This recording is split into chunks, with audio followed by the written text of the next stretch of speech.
तमाम तर हम्दो सना अल्लाह रब्बुल इज़्ज़त के लिए जो तमाम जहानों का पालने वाला रब है। अल्लाह रब्बुल इज़्ज़त जिसका मद्दे मुकाबल और सानी 14 तबकों में कोई भी मौजूद नहीं। अल्लाह रब्बुल इज़्ज़त की मसाल नहीं मिलती। जैसे कुरान में इरशाद रब्बानी है, लैसा कमिस्लिही शैअन इन्नहु हुवस समीउल बसीर। अल्लाह ताला की मसाल किसी भी चीज़ से साथ नहीं देनी चाहिए। वो ज़ात बेमिसल है। अल्लाह ताला के बाद जनाब हमारे पीर व मुर्शद पैगम्बर कायनात मुहम्मदुर रसूलुल्लाह सल्लल्लाहु अलैहि वसल्लम, उन पर लातादाद अनगिनत दुरूद व सलाम की बारिश हो, जिनकी वजह से हम उम्मते मुहम्मदी कहलवाने के हकदार बने। हम तिब्बे नबवी पढ़ने के, सुनने के और इस पर अमल करने के हकदार बने। तिब्बे नबवी से ही तमाम तरालूम जो हैं वो निकले हुए हैं। आप सल्लल्लाहु अलैहि वसल्लम एक बहुत बड़े मुआलिज थे, एक आला तरीन मुआलिज थे। तो आज भी हम तिब्बे नबवी के बगैर अपने आप को अधूरा समझते हैं। तो आप सल्लल्लाहु अलैहि वसल्लम के बारे एक मैं शेर पेश करता हूँ। मोहब्बत नहीं मुस्तफ़ा से जिसे, मोहब्बत नहीं मुस्तफ़ा से जिसे, न बख्शिश न रहमत खुदा की उसे। मोहब्बत नहीं मुस्तफ़ा से जिसे सल्लल्लाहु अलैहि वसल्लम, न बख्शिश न रहमत खुदा की उसे। जो उनके अमर में खता पाएगा, जालिम दीवाना किधर जाएगा। जो उनके अमर में खता पाएगा, जालिम दीवाना किधर जाएगा। तो सामीन व नाज़रीन, आप सल्लल्लाहु अलैहि वसल्लम की तारीफ़ात, उनका हम अंदाज़ा नहीं लगा सकते। इसलिए मैं कहता हूँ कि फ़िदा हो अम्मी व अबी, मेरे वालिदैन आप सल्लल्लाहु अलैहि वसल्लम पे कुर्बान हो जाएं। मेरी हर चीज़ आप सल्लल्लाहु अलैहि वसल्लम पर कुर्बान हो जाए, तो फिर भी ये हक अदा नहीं हो सकता कि मैं उनका उम्मती हूँ और उनकी वजह से मैं मुसलमान भी हूँ और तौहीद जैसी नेमत से अल्लाह ताला ने मुझे नवाजा है। तो आगे चलते हैं हम अपने मजमून की तरफ, जिसे हम लेक्चर तिब्बे नबवी कहते हैं। इसमें कुछ चीज़ें ऐसी होती हैं जो कि हमें मुतालिया से हासिल होती हैं, पढ़ना पड़ता है, तो फिर पता चलता है कि ये तिब्बे नबवी क्या है। हमारे अकाबरीन उलमा, जिनमें मौलाना मोहम्मद असगर हाज़म साहब रहमतुल्लाह अलैह, मेरे तायाजी मोहतरम अब्दुर्रहमान अजीज़ साहब जो उनसे कबल नाज़म थे जामिया शातुल उलूमिया में, इन बुज़ुर्गों का तिब्बे नबवी के हवाले से शहद कलवंजी और ऐसी ऐसी चीज़ें जो कि आप सल्लल्लाहु अलैहि वसल्लम इस्तेमाल करते थे। इनका ओढ़ना और बिछौना था। ये अपने घरों में ऐसी चीज़ें रखते और दूसरों को तलकीन करते कि ये चीज़ें घर में आप सल्लल्लाहु अलैहि वसल्लम की सुन्नत है रखी जाएं, जिनमें सिरका, शहद और इसके साथ सत्तू, खजूर, ये चीज़ें तलकीन फरमाते कि घर में ये बरकत वाली चीज़ें हैं, ये ज़रूर पड़ी होनी चाहिए। तो आज तिब्बे नबी की बहुत ही ज़रूरत है। हमें हर एक पहलू पे तिब्बे नबी की हर एक शाख पे तवज्जो करने की ज़रूरत है। तो सबसे पहले मैं आपको इसके बारे में कुछ बताऊंगा कि इसका इंसानी जिस्म के साथ क्या ताल्लुक है। तिब और इंसानी जिस्म की अहमियत ये क्यों अहम है हमारे साथ। पहले नंबर पे आती है ये बात कि हमने समझना ये है कि हमारा मिजाज कैसा है। मिजाज की 4 अक़साम होती हैं।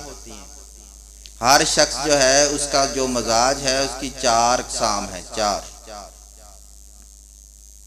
पहले नंबर पे आता है गरम तार।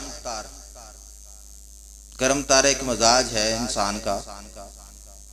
दूसरे नंबर पे आता है सर्द तार, जिसको बलगमी मिजाज कहते हैं। और इसके साथ तीसरे नंबर पे आता है गरम खुश्क, जिसको सुफरावी मिजाज का नाम दिया गया है। इसके आगे आता है चौथे नंबर पे सर्द खुश्क,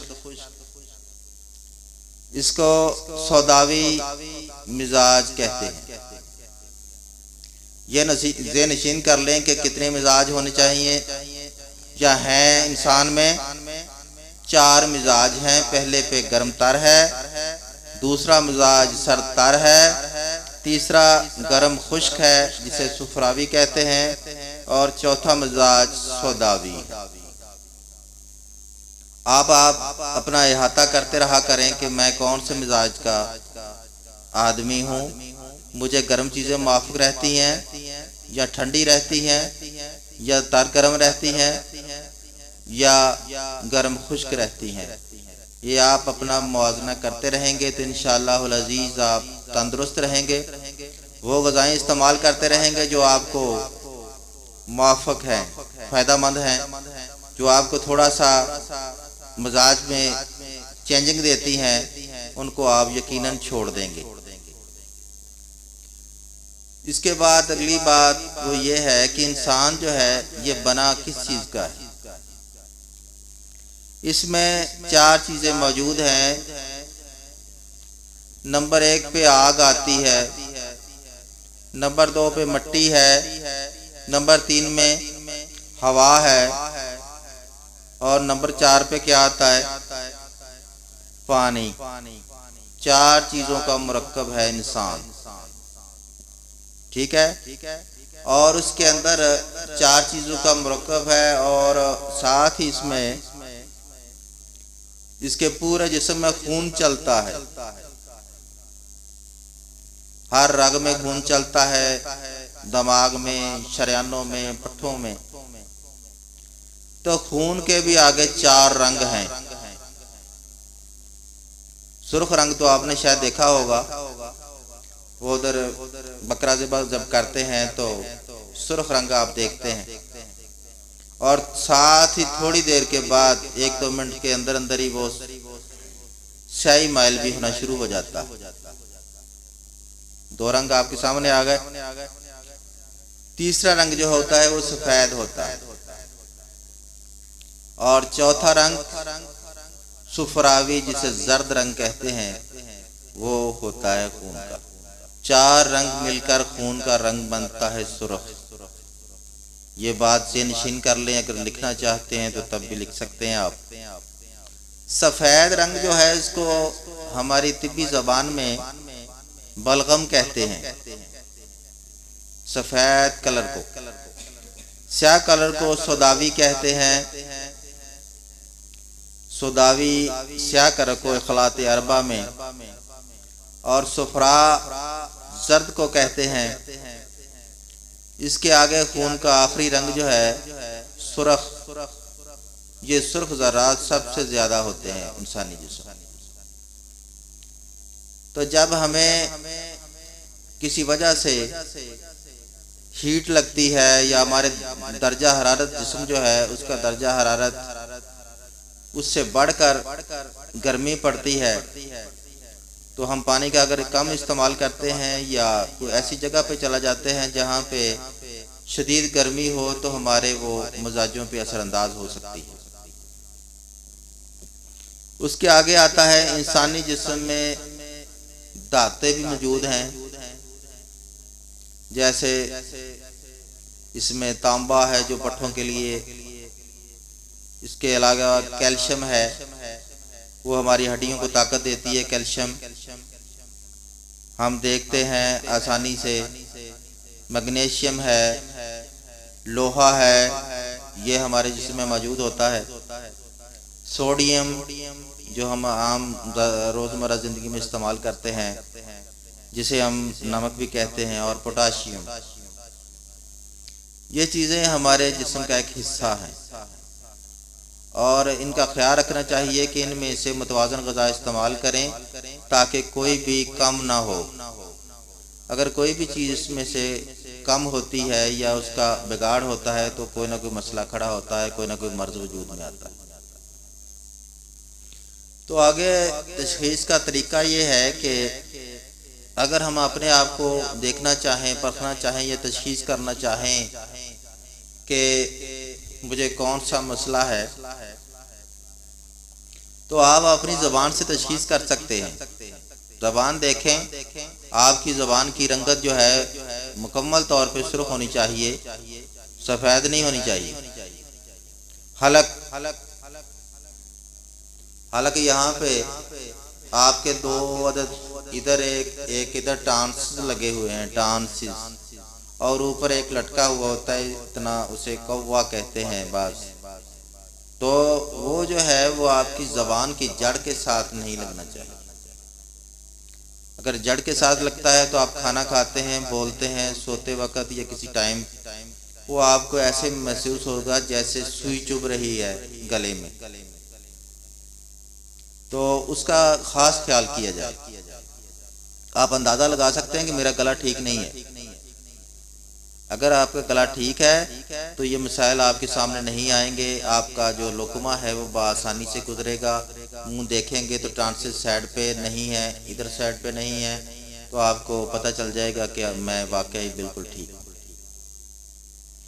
आगे आती है जिल्द।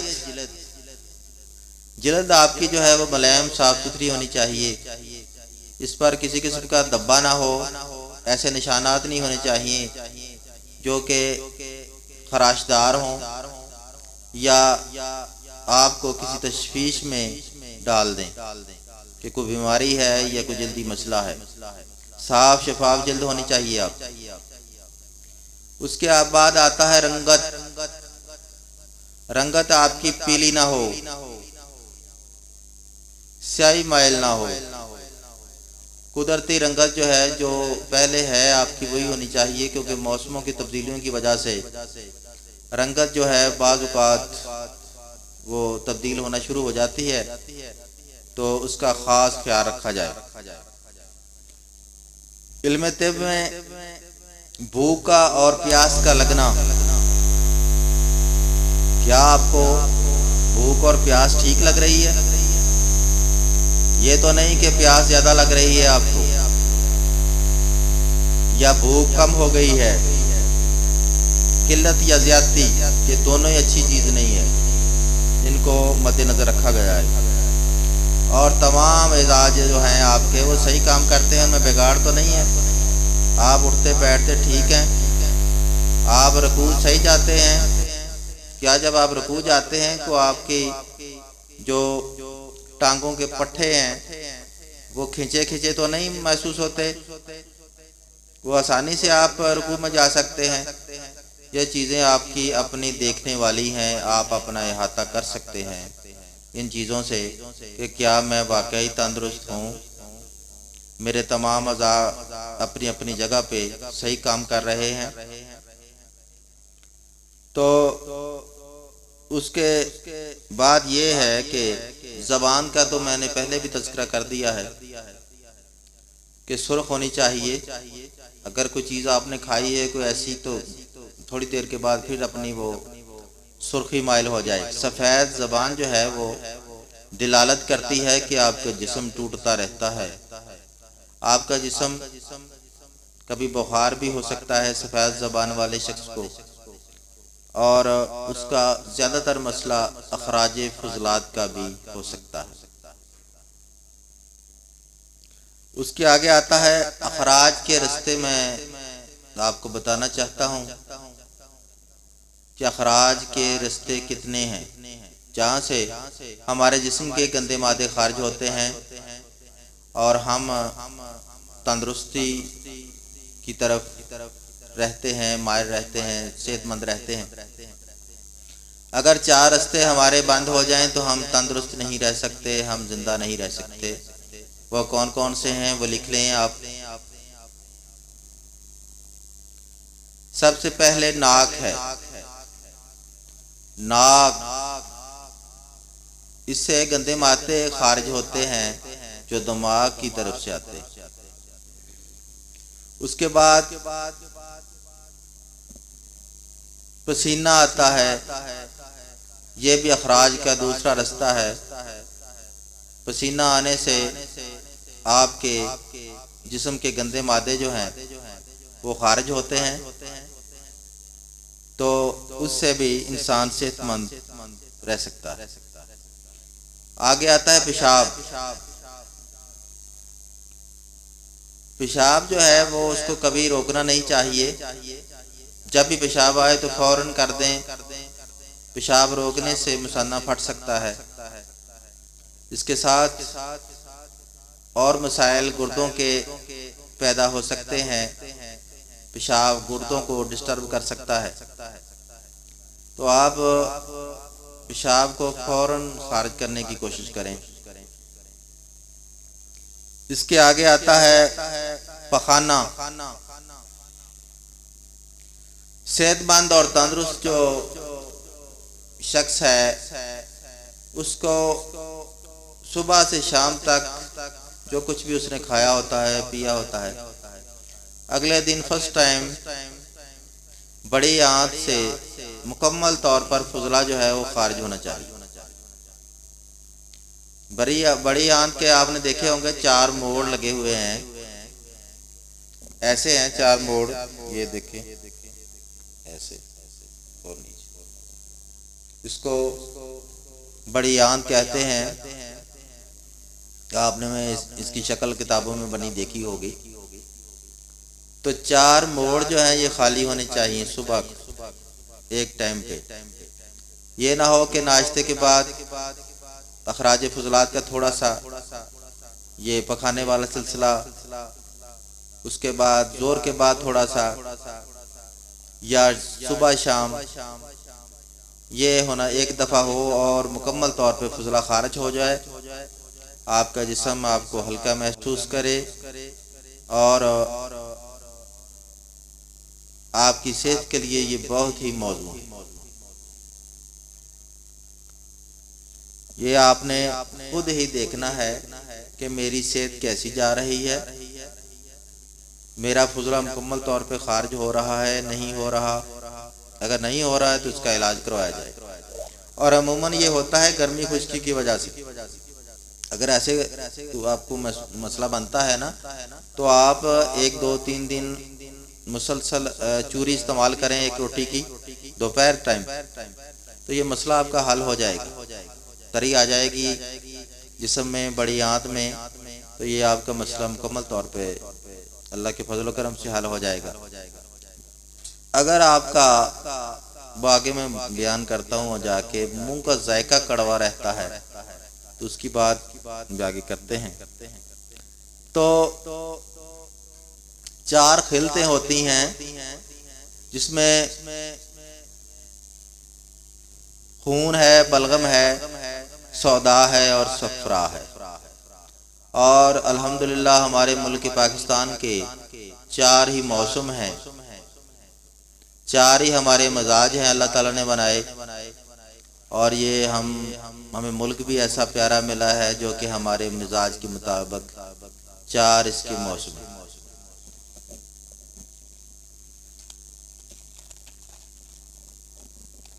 हमारे पूरे जिस्म का ढांचा जो है वो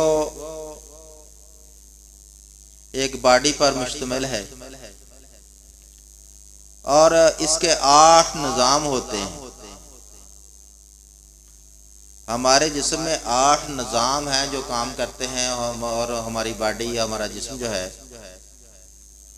वो सही सलामत चल रहा है, फिर रहा है। सबसे पहले इसमें असाबी निज़ाम आता है। असाबी निज़ाम में इसाब पट्टे, जिसमें दिमाग है,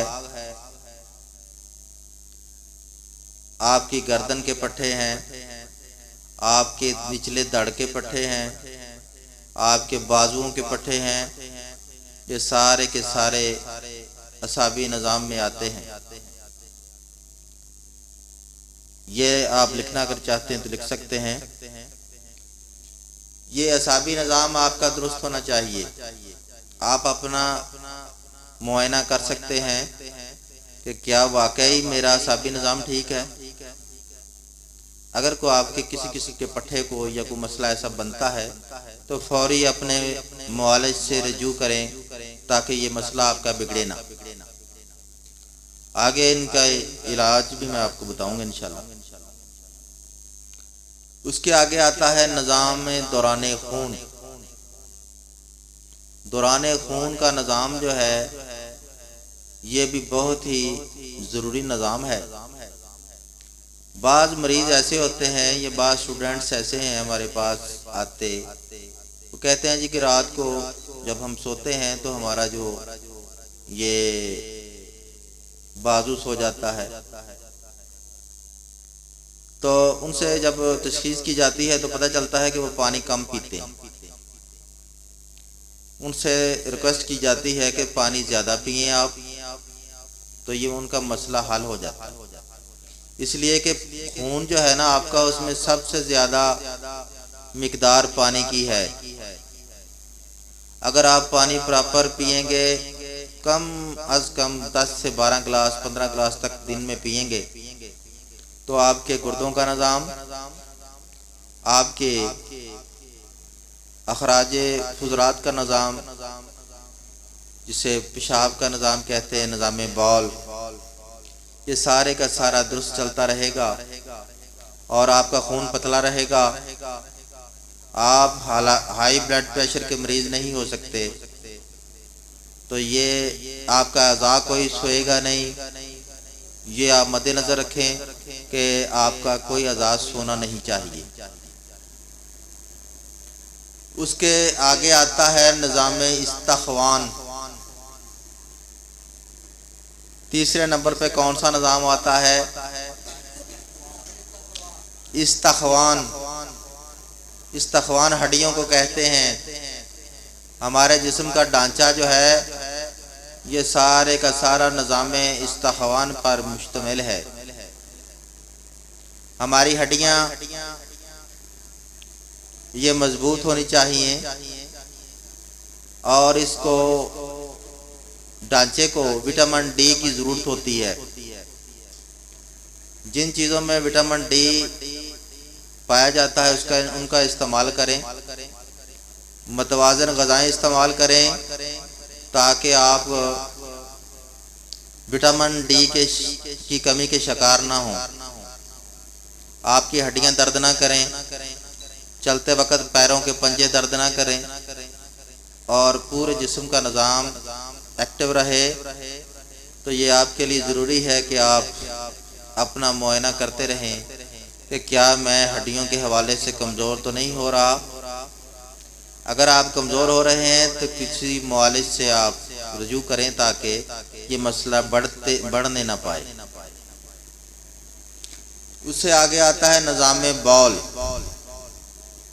गुर्दे जो हैं आपके, इनका काम ये होता है कि खून को साफ करें।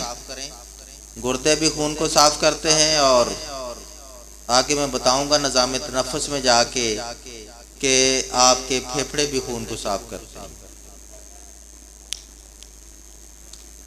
तो निज़ाम बौल में पेशाब का इकट्ठा होना, गुर्दों का खून सही तौर पे साफ करना, पेशाब आपका मामूल के मुताबिक आना बहुत ज़रूरी है। ये ना हो कि आपको पेशाब कम से कम आए, पानी आप ज़्यादा पीते हैं, तो ये बहुत ही ज़रूरी है कि आपको पेशाब अपने जितना आप पानी पीते हैं उस हिसाब से आना चाहिए। अगर कम पेशाब आता है, जिस्म पर सोजिश आती है, तो ये फ़ौरन आप नोट करें कि ये गुर्दों का मसला तो नहीं बन रहा। अगर ऐसा मसला बनता है तो फौरी अपने मुआलिज से आप रुजू कर सकते हैं। इसके साथ पेशाब का रोक के रखना। अक्सर बेशतर मुआलिजीन इस बात पर तवज्जो देते हैं कि ये बहुत ही ज़रूरी है कि पेशाब को फ़ौरन किया जाए। अगर आप पेशाब को रोक के रखते हैं तो इसका नुकसान ये होगा कि आपके एक न एक दिन मसाने में दर्द होना शुरू हो जाएगी और वो दर्द दवाई खाने के बावजूद भी नहीं रुकेगी। तो इसलिए कोशिश करें कि आप दोबारा वज़ू कर लें। ये पेशाब का जो मसला है इसको फ़ौरन खारिज किया जाए ताकि आपके गुर्दों को पर प्रेशर न पड़े और ना ही मसाना आपका फटने की तरफ जाए या उसको आप फैलाव बढ़े या प्रोस्टेट ग्लैंड जो हैं वो काम करना छोड़ दें। ये अखराज फजलात में से एक निज़ाम बौल चौथे नंबर पे आता है। इसको ज़हन नशीन कर लें, ये आपके लिए आपकी ज़िंदगी में काम देगा। उससे आगे आता है पांचवा निज़ाम, जिसे हम तौलीदी निज़ाम कहते हैं। ये निज़ाम अल्लाह ताला ने हमारी नस्ल को बढ़ाने के लिए बनाया हुआ है। इस निज़ाम में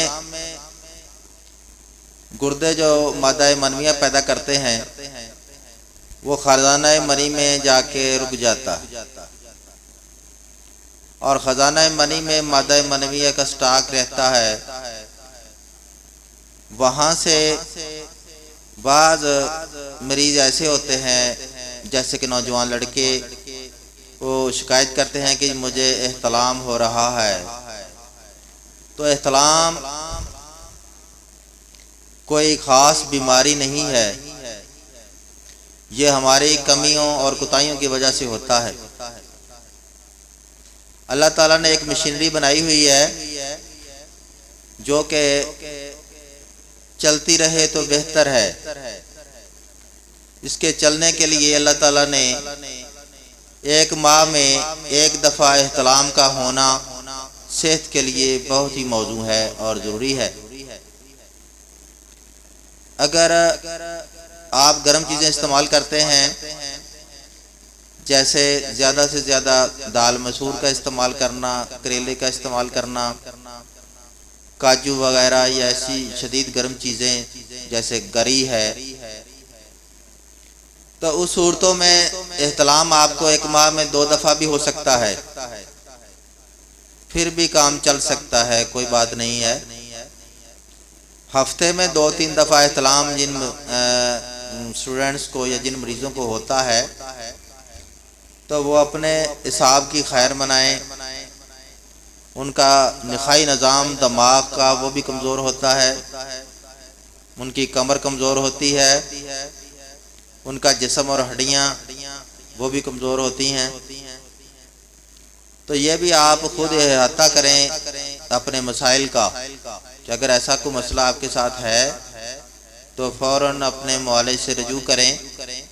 तली चीज़ें, निहार, चाय और गर्म चीज़ें जो हैं उनको इस्तेमाल करना फ़ौरन छोड़ें और अपने आप पर नज़र रखें कि क्या वाकई आप को 24 घंटे में पेशाब जो आता है वो सफ़ेद आता है, ज़रा तो नहीं आता, पीला तो नहीं आता। पानी पीने के बावजूद अगर पेशाब आपको पीला आता है तो फिर आप किसी अच्छे मुआलिज से रुजू करें, क्योंकि मादा मनविया जो है ये जौहर हयात है। तो ये अक्सर व बेशतर पेशाब के साथ खारिज होता रहता है और नौजवान नस्ल उनको पता नहीं चलता कि मैं कमज़ोर क्यों हो रहा हूँ। वो दिन ब दिन कमज़ोरी की तरफ जाते रहते हैं। तो इस पर नज़र रखें आप कि आपका ये मसला भी ऐसा ना हो कि ये बढ़ता जाए और आप बीमार हो जाएं और आपकी हड्डियां ख़त्म हो जाएं, क्योंकि ये हड्डियों का गूदा होता है जो खारिज होता है। इसके आगे आता है निज़ामे इनहज़ाम। निज़ामे इनहज़ाम जो है इसके तहत हम चलते हैं। हमने खाना खाया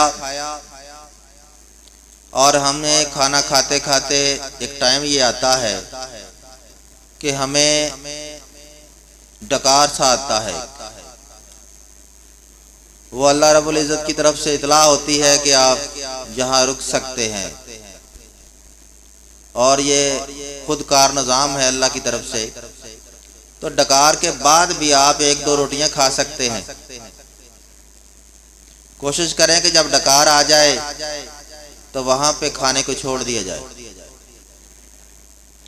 और उसके बाद उतना खाना खाया जाए जो कि आपको चलना फिरना पढ़ना आसान हो। इतना ज़्यादा पेट भर के नहीं खाना चाहिए कि आप मुश्किलात का शिकार रहें, आपको कई किस्म के डकार आते रहें और आप डिस्टर्ब रहें। तो इसमें तकरीबन 4 घंटे लगते हैं आपकी ग़ज़ा के हज़म होने में। तो 4 घंटे ये आप जब डकार आ जाएगा तो आपका ये खाना 4 घंटे के अंदर इंशाअल्लाह अज़ीज़ हज़म हो जाएगा और उसके बाद आप अगले टाइम का खाना खा सकते हैं। बाज़ ग़ज़ाएं ऐसी होती हैं जो जल्दी हज़म नहीं होती, तो उसका तरीका ये है कि आप दूसरे टाइम का अगले टाइम का खाना ना खाएं ताकि आपका पहला खाना जो खा चुके हैं वो अच्छी तरह हजम हो सके। पानी का इस्तेमाल कर लें, लस्सी का इस्तेमाल कर लें, ये आप कर सकते हैं। तो कोशिश करें कि आप इतना खाना खाएं जितना आप हजम कर सकते हैं। इससे ज़्यादा खाना फजूल है, खाना ज़ाय होता है और आपकी सेहत पर बोझ पड़ता है और बाज़ औक़ात शुगर होने के चांसेस भी बढ़ जाते हैं। उसके आगे आता है जो कि पहले मैंने जिक्र किया है, निज़ामे अखराज फुज़लात, फुज़ले का खारिज होना, ये भी एक बड़ा निज़ाम है। तो इसमें पखाने का सख्त आना, किसी एक आधे दिन अगर कोई ऐसा मसला बन गया तो कोई बात नहीं, बार बार रोजाना पखाना सख्त आना ये एक बहुत बड़ा मसला है। इसको हल करने के लिए आप 2 तरीके इस्तेमाल कर सकते हैं। एक तो चूरी का इस्तेमाल कर सकते हैं आप कि चूरी एक रोटी की देसी घी में बनी हुई शक्कर मिला के या चीनी मिला के इस्तेमाल करें, दोपहर टाइम या सुबह टाइम भी कर सकते हैं। तो 2-4 दिन इस्तेमाल करने से ये आपका मसला हल हो जाएगा। अगर ये नहीं करना चाहते तो आप रोगने बादाम खालिस ले लें वहाँ से, किसी दुकान से।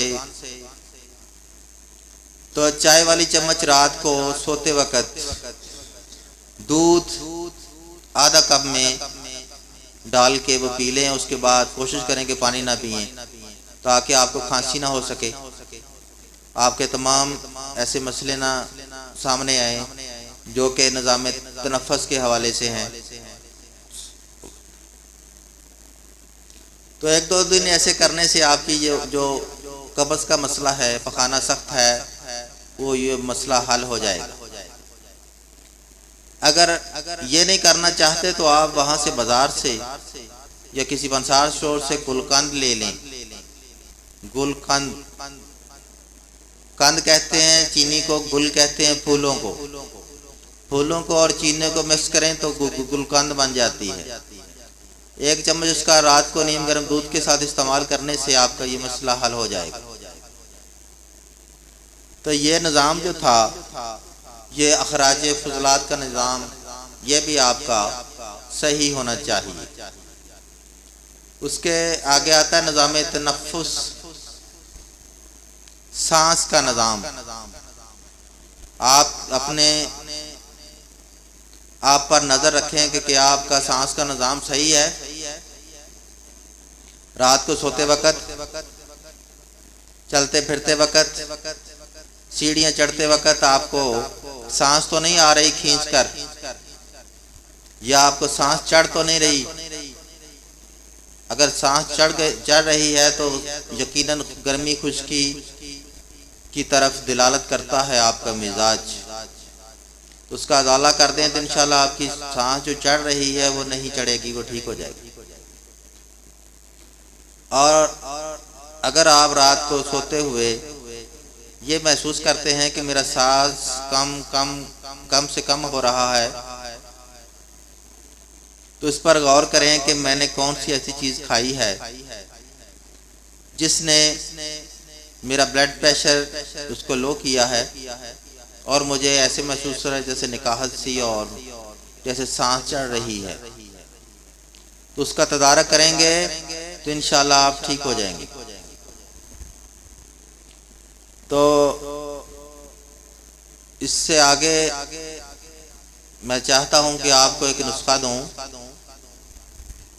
आप में से बहुत सारे तलबा ऐसे होंगे जिनको सबक याद करने के बावजूद भी सबक भूल जाता होगा, या ताज़ा फौरी तौर पे याद हुआ अगले दिन भूल गया। तो उसके लिए भी मैं आपके लिए नुस्खा लेके आया हूँ। ये यहाँ पे बोर्ड पे मैं इंशाल्लाह वो लिखवाता हूँ आपको। आप बोर्ड को सामने करें ताकि ये नुस्खा लिखें, उसके बाद आगे चलेंगे फिर इंशाल्लाह।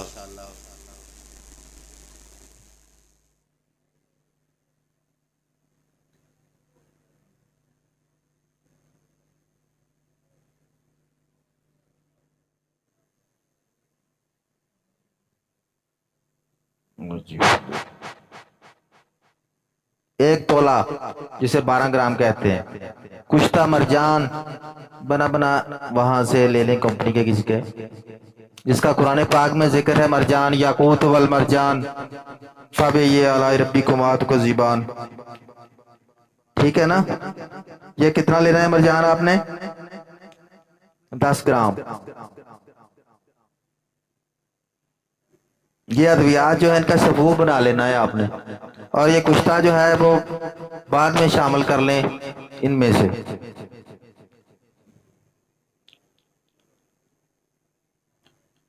इसकी खुराक सुबह शाम खाने से पहले आपने इस्तेमाल करनी है। चाय वाली चम्मच हमरा दूध, ये आपके दिमाग के लिए बहुत अच्छी चीज है। आप इसको बनाएं और इस्तेमाल करें। अगर 2 टाइम आपको दूध मुयसर नहीं है तो आप रात को भी इस्तेमाल कर सकते हैं, एक टाइम पे। अगर ये लिख लिया तो फिर मुझे बता देना। इसके बाद खून के लिए आपने मुरब्बा आंवला लेना है, 3 अदद लेने हैं। मुरब्बा आंवला ले लें, खजूर ले लें, उसमें वो 3 दाने लेने हैं।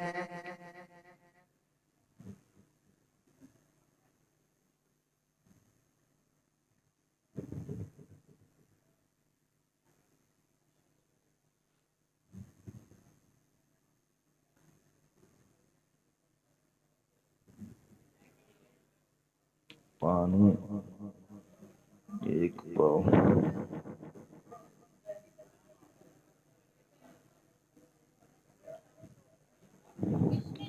जी, मुरब्बा आंवला 3 दाने, 3 अदद लेने हैं। खजूर 3 अदद। किशमिश जिसे हम वो अंगूर सूखे हुए जिसे जन्नत का फल भी कहते हैं, वो जन्नत में अल्लाह ताला देंगे हमें इंशाल्लाह।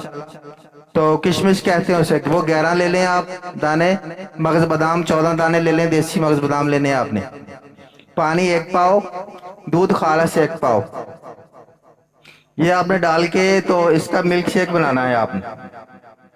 रोजाना 1 गिलास इस्तेमाल करना है। जिसकी खून की कमी है जिस बच्चे को, उसके लिए बहुत ही बेहतरीन चीज है ये। चंद दिन इस्तेमाल करने इसके उसका निजाम बेहतर हो जाएगा और खून की कमी दूर हो जाएगी। आगे आता है सर का दर्द करना। बाद स्टूडेंट ऐसे होते हैं जिनका सर दर्द करता रहता है और वो परेशान रहते हैं, पढ़ नहीं सकते, या वो कहते हैं जी कि मेरा सर ही नहीं दर्द करने से रुकता। उसके लिए भी आगे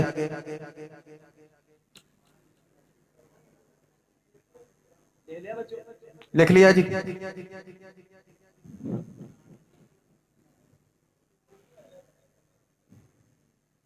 सर दर्द के लिए त्रिफल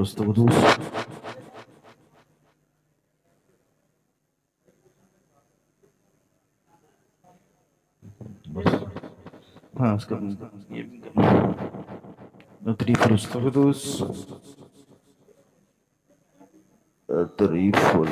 जमानी त्रिफल।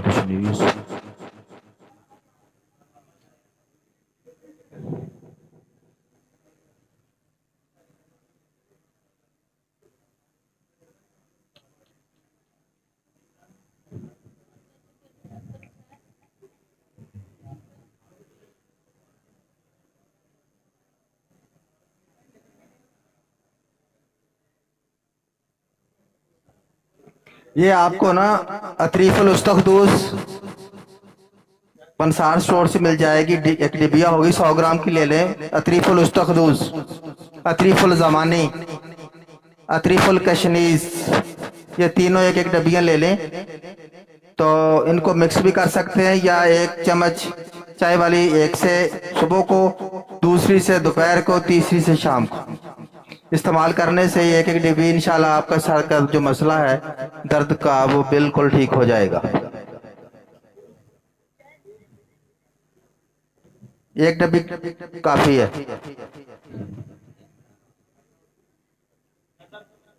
हाँ, वो भी नजर कर बताता हूँ। हाँ, उसके आगे है चेहरा। जो स्टूडेंट्स कहते हैं कि मेरा चेहरा साफ नहीं होता, दाने बने हुए हैं, बड़े मसले हैं, वो भी नोट कर लें। लिख लिया जी? लिख लें, तस्वीर ले लें।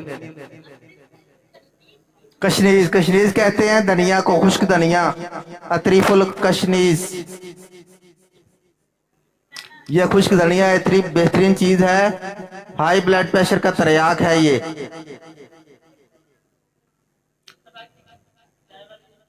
चाय वाली चम्मच की ना, तीनों में से इसकी भी चाय वाली चम्मच, इसकी भी, उसकी भी 3 टाइम इस्तेमाल करें आप, इंशाल्लाह ये मसला हमारा दूध के साथ लिखा चाय वाली चम्मच, रोजाना दूध।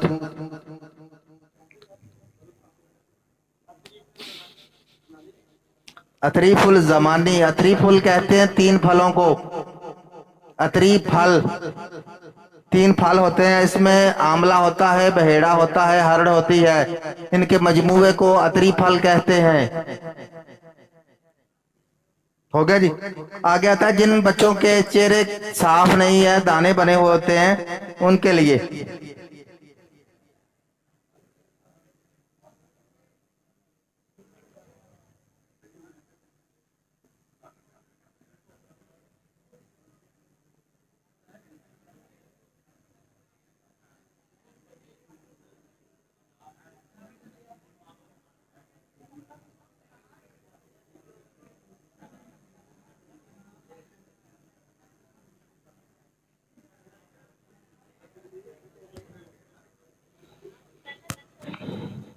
शरबत उनाब, ये आपको दुकान से मिल जाएगा, किसी पंसार स्टोर से। 1 बोतल शरबत अनाब लेनी है आपने जी। शरबत अनार की 1 बोतल ले लें। 1 बोतल लेनी है आपने शरबत बजूरी बारद, बारद ठंडे को कहते हैं। तो शर्त यह है कि सुबह पराठा छोड़ना पड़ेगा आपको, निहार चाय छोड़नी पड़ेगी। गर्म चीजें छोड़कर आप इसको इस्तेमाल करें, इंशाल्लाह चंद दिनों में आपके चेहरे के छाइयां, कील वगैरह खत्म हो जाएंगे मिक्स करके। लिख लिया जी? हाँ, ये जो है ना, इसको 2-2 चम्मच, 2 चम्मच इसके, 2 चम्मच इसके, 2 चम्मच इसके पानी में डाल के, 1 गिलास पानी में डाल के हल करके रोजाना पी लिया करें। 1 टाइम पी ले चाहे, कोई बात नहीं, 2-3 लड़के मिलके ले लें जी। हाँ, ये इकट्ठे कर लेना 1 टाइम पे, खाने से पहले पीने हैं, कोई टाइम रख ले। हाँ जी, पानी में 1 गिलास पानी में मिक्स कर लें। 6 चम्मच 1 गिलास बना के 1 दफा पी के बस फारग हैं आप। खाने से पहले पीने हैं आप, 1 गिलास मीठा हो जाएगा आपका ना। दूसरी बात इससे रिलेटेड ये है कि इंसानी जिस्म में 2 तरह की गर्मी होती है, एक तभी गर्मी है, एक गैर तभी गर्मी है। गैर तभी गर्मी को ये दूर करेगा ये शरबत जो है ना, जो एक्स्ट्रा गर्मी है, हीट है। जो तभी गर्मी है वो जरूरी है, वो उसके बगैर इंसान जिंदा नहीं रह सकता। तो ये ना हो कि आप इतने ठंडे हो जाएं कि वो तभी गर्मी भी दूर हो जाए, ये ख्याल रखें, ठीक है ना। बाज़ का ज्यादा ठंडक की वजह से जोड़ों को दर्द महसूस होती है, तो उस वक्त रोक दें अगर ज्यादा मसला बने। तो ये आखिरी आपके वालिदैन के लिए एक नुस्खा है, टाइम इजाजत नहीं दे रहा।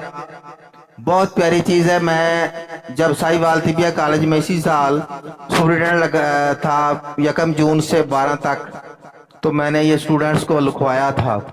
बड़े स्टूडेंट्स का फ़ोन आया मुझे कि जी वो हकीम साहब आपका नुस्खा बहुत अच्छा, हमारे वालिदैन ने बड़ी तारीफ़ें की हैं, ये उनके लिए है, आप भी खा सकते हैं, लेकिन बहुत प्यारी चीज़ है ये भी बताता हूँ। लेकिन मैं आखिर में ये बताना चाहता हूँ आपको, अहम बात वो ये है कि बाज़ स्टूडेंट ऐसे हैं जिनकी नज़र कमज़ोर है, वो जल्दी करें, वो नुस्खा ये लिखें ताकि वो ना एंड पे ले जाएं बात को।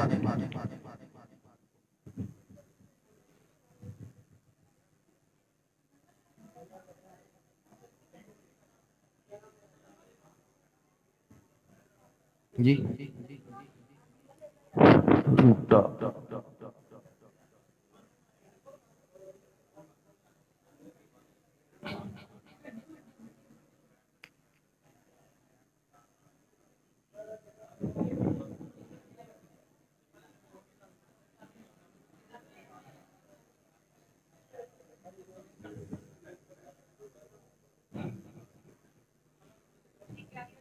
ये होम्योपैथी में नुस्खा है जिसमें रूटा दवाई है, रूटा 30 ताकत में, जेल्सीमेम 30 ताकत में, नेट्रम भी और 30 ताकत में, पाकिस्तानी ये ले लें आप 3 शीशियां।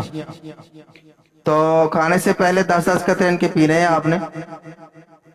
तो इंशाल्लाह 3 माह में आपकी ऐनक जो है इंशाल्लाह उतर जाएगी। बशर्ते कि आप गर्म चीजें इस्तेमाल ना करें। ठीक है। रूटा जेल्सीमियम नेट्रम म्योर, जेल्सी मीम, मैंने उर्दू में इसलिए बताया कि आपको आसानी रहे।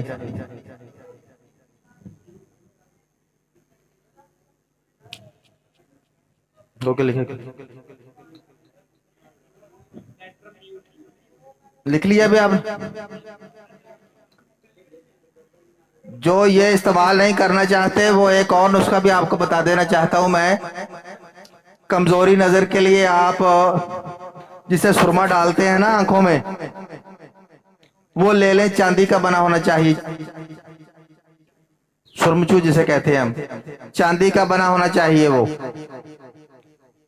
उसके सुबह शाम उसके साथ लगा के खालिस शहद छोटा, वो एक एक सलाई लगाने से भी आपकी ऐनक उतर जाएगी इंशाल्लाह, क्योंकि चांदी का होना चाहिए, जरूरी है। शहद छोटा बहुत प्यारी चीज है आंखों के लिए। जी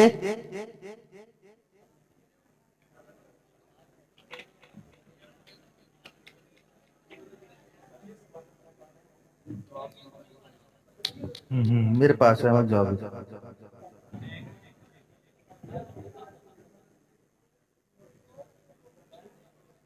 बता दें।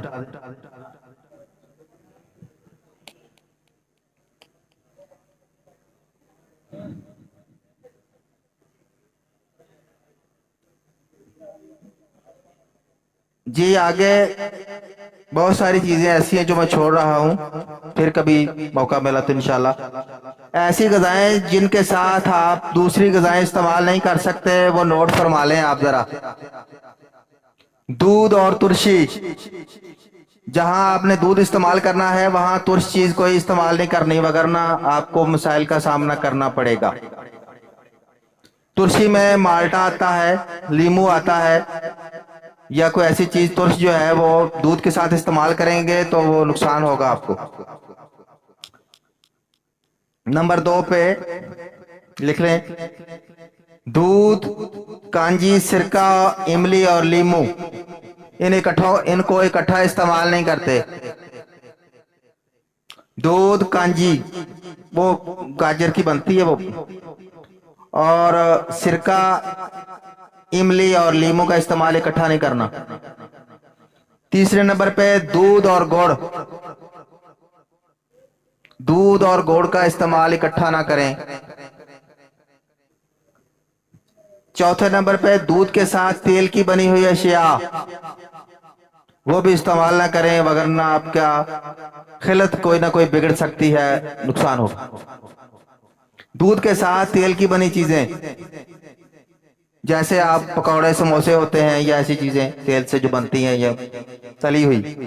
शहद और मछली,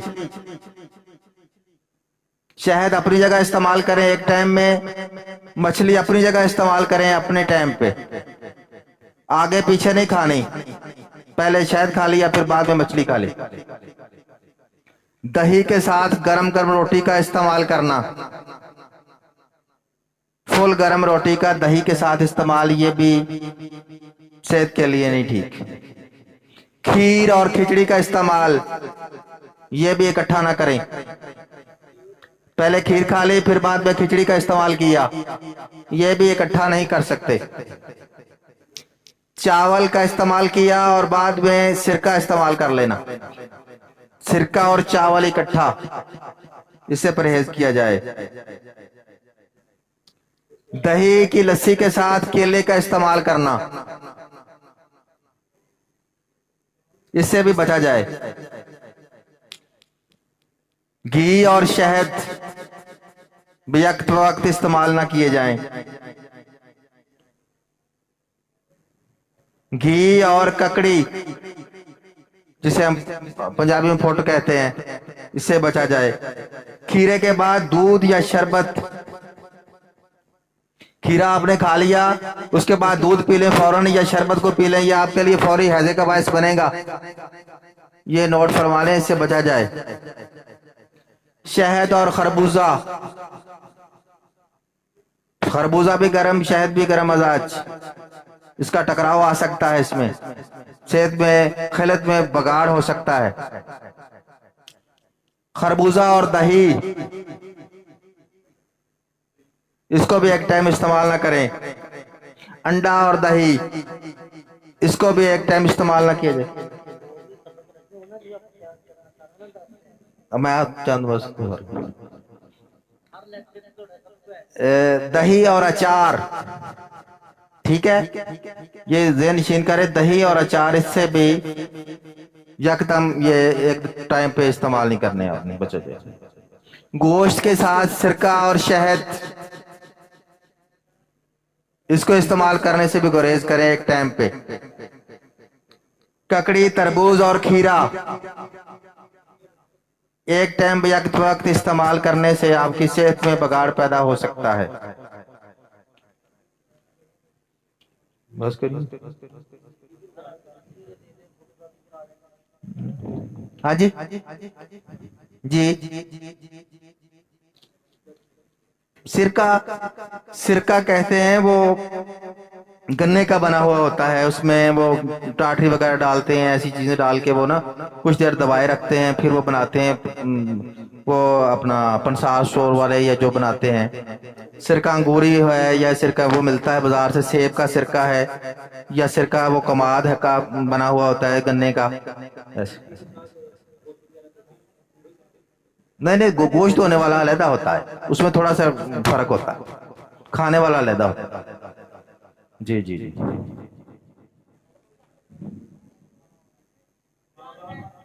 जी।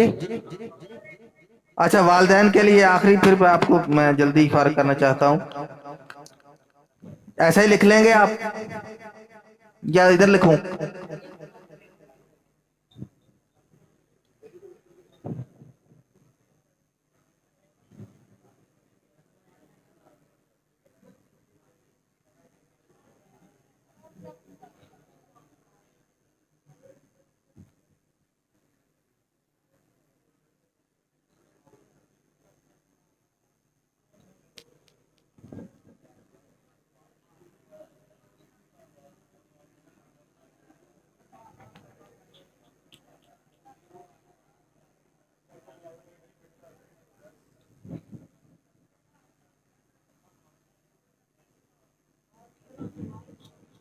जोर से।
इसमें आता है मुरब्बा आमिला 1 पाव, मुरब्बा सेब 1 पाव लेने हैं आपने, मुरब्बा गाजर 1 पाव। ये ऐसा एक माजून है जो आपके जो ना जिस्म को पूरा रखेगा, बुजुर्गों को हड्डियां नहीं निकलने देता, इसमें अल्लाह ताला ने तासीर रखी हुई है।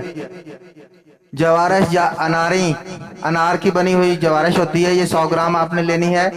जवारश जारीनूस, ये आपने 100 ग्राम लेनी है। दवाइल मिस्क सादा, ये भी 100 ग्राम आपने लेनी है। मुनक्का जो कि जन्नत का फल है, अल्लाह ताला हम सबको नसीब फरमाए। ये मुनक्का मोटे दाने होते हैं अंगूरों के खुश्क हुए, ये 5 तोले लेने हैं। गुलकंद लेनी है आपने, ये भी 5 तोले। खमीरा गाउसबान लेना है सादा। 100 ग्राम एक डिब्बी, मस्त की रूमी 1 तोला लेनी है आपने, इलायची खुर्द लेनी है 6 अदद, इनकी वो गुठलियां निकाल लें बाहर, मुरब्बा आंवला की, बाकी तमाम चीज़ों को मिक्स कर लें और वो कूंडा डंडा वगैरह जो जो घर में होता है उसके साथ अच्छी तरह इनको यकजान करके माजून बना लें। तो 1 चम्मच इस्तेमाल करवाएं बुजुर्गों को हर किस्म की कमजोरी के लिए, दिमागी कमजोरी, जिस्मानी कमजोरी, मैदे का मसला, कोई भी प्रॉब्लम हो, इंशाल्लाह आपको हैरत अंगेज रिजल्ट मिलेंगे। शिफा अल्लाह ताला के पास है। जो आप वो भी मैं देता हूँ सारे। मस्तगी, मस्तगी रूमी, मीम स्वाद तो है काफी की मस्तगी रूमी जी। किसका? दूध गुड़ यकदम इकट्ठा, लेकिन तिब की किताबों में ये उन्होंने कहा कि अलग अलग करें।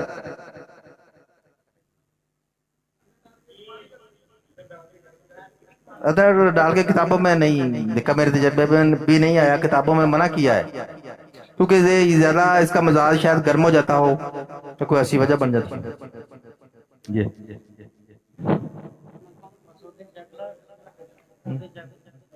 खत्म ना कर।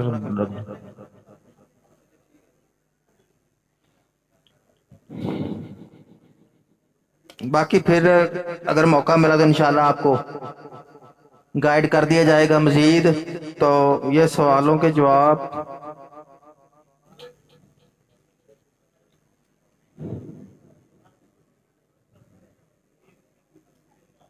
जी। जोड़ों का दर्द जो होता है ना, उसका इलाज ये है कि आप अपने निज़ाम हज़ाम का इलाज करें। यूरिक एसिड तेजाबी मादे उस वक्त पैदा होते हैं जब आपके निज़ाम हज़ाम सही नहीं होता, आपकी ज़बान की रंगत सफ़ेद होती है, मुंह का जायका सुबह को कड़वा होता है। और अक्सर बेशतर ऐसे मरीज होते हैं जो कि कहते हैं जी सुबह को मेरा मुंह का जायका कड़वा होता है। ऐसे मरीज के लिए उसको बुखार के असरात उसकी अंतड़ी में हो सकते हैं, उसका मैदा खराब हो सकता है, उसके बाद ये मसला बनता है जोड़ों का। तो उसका ये इलाज अगर किया जाए तो फिर इंशाल्लाह जोड़ों का मसला खुद ब खुद ठीक हो सकता है।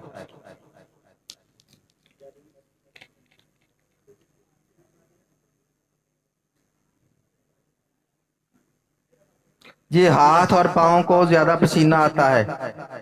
अगर आपके हाथ और पाँव को एक्स्ट्रा ज्यादा पसीना आता है तो आपका ये अखराज का निज़ाम जो है ये थोड़ा सा तेज है, तो इसकी दवाई दी जाएगी तो इंशाल्लाह ये ठीक हो सकता है। कोई इतने प्रॉब्लम वाली बात नहीं है, बल्कि अगर ना भी इलाज किया जाए तो कुछ देर बाद ये खुद भी ठीक हो जाता है।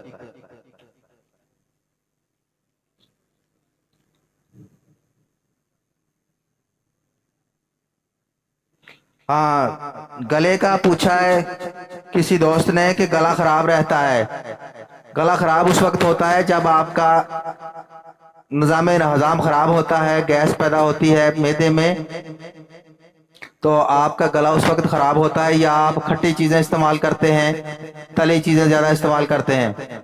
तो इसका ये तरीकाकार है, आपको मैं थोड़ा सा बता देता हूँ कि अगर गला आपका खराब रहता है तो आप ऐसे करें, देसी घी ले लें आध पाव, 5-4 दाने उसमें डाल लें गंदम के, थोड़ा सा गुड़ डाल लें या चीनी डाल लें, उसको आहिस्ता आग पर पकाएं यहां तक कि वो जल जाएं, दाने वगैरह हर चीज वो। हाँ, देसी घी आध पाव हाँ ले लें, उसमें 8-10 दाने डाल लें गंदम के दाने, वो पकने दें उसको। जब दाने जलने के करीब पहुंच जाएं तो आप फौरन गुड़ थोड़ा सा डाल दें उसमें या चीनी डाल दें। डालने के बाद फौरन नीचे उतार लें। तो ठंडा होने पर वो जो दाने होंगे उसको चूस कर फेंक दें। गुड़ आप चबा के खा भी सकते हैं। वो जो घी होगा ना, वो रात को नीम गर्म सा करके आप गले में यहाँ पे जैसे गरारा करते हैं ना, 1 चम्मच डालें और गरारे की तरह करें और सो जाएं, बाद में पानी ना पिएं। साइडों पे यहाँ से गला जो है वो आप सरसों के तेल से उसकी थोड़ा थोड़ा ये पट्टे जो है ना इनको मल लें। 2-4 दिन हफ्ता करने से इंशाल्लाह ये आपका गले का मसला हल हो जाएगा।